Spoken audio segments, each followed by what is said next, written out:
तो ये स्ट्रेच कब ज़्यादा ऐसे होगी जब इसे आप ऐसे और करोगे, अंदर खींचोगे, है ना।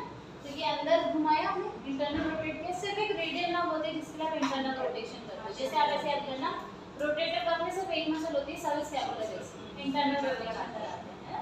उसी तरीके से पूरे यूएलटीटी में सिर्फ एक रेडियल नर्व होती है जिसको हम इंटरनल रोटेशन और प्रोनेशन कराते हैं, बाकी सब में सुपिनेशन होता है, सब में। मैंने सिर्फ रटना नहीं, मैंने ये भी बताया कि क्यों करना है इसे, क्योंकि आपकी नर्व उसी तरीके से सप्लाई है और आपकी नर्व को हमें स्ट्रेच करना है। तो नर्व स्ट्रेच कैसे होगी, ये रेडियस है ना, ये पूरा आपको हमने ऐसे घुमाया कि पहले यहाँ से स्ट्रेच होगी, अब मैं इसको अंदर की तरफ लेके जाऊंगी तो ये यहाँ से स्ट्रेच होगी, यहाँ से अगर मैं इसे ऐसे लेके जाऊंगी। दूसरा मैं अगर इसे और अंदर साइड में पुश करूंगी ऊपर की तरफ तो क्या होगी, रेडियल साइड से और स्ट्रेच होगी, ओके। और अपनी नेक हमेशा